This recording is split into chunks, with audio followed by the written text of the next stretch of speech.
পার্থ চট্টোপাধ্যায়ের জামিন শুনানিতে নতুন বেঞ্চ, তপব্রত চক্রবর্তীর নেতৃত্বে নতুন বেঞ্চ গঠন। পার্থ সহ 5 অভিযুক্তের জামিন শুনানির জটিলতা আর পার্থর জামিন নিয়ে ভিন্ন মত দুই বিচারপতি। আরো বিস্তারিত জানাবে অর্ণব, রয়েছে আমার সঙ্গে। কি জানতে পারছি অর্ণব আমরা?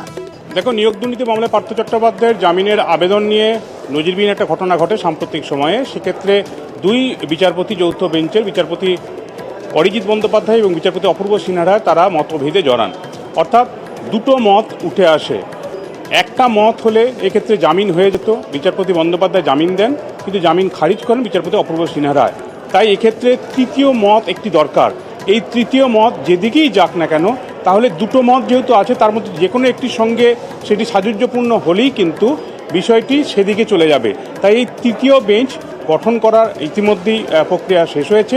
বিচারপতি তপব্রত চক্রবর্তীর বেঞ্চ হবে তৃতীয় বেঞ্চ, এবং বিচারপতি তপব্রত চক্রবর্তী একক বেঞ্চ, তিনি এই পার্থ চট্টোপাধ্যায়, কল্যাণময় গঙ্গোপাধ্যায় সহ যে 5 জনের জামিন নিয়ে মতভেদ হয়েছে নিয়োগ দুর্নীতি মামলায়, তার শুনানি করবেন এবং শুনানি শেষে তিনি রায়দান করবেন।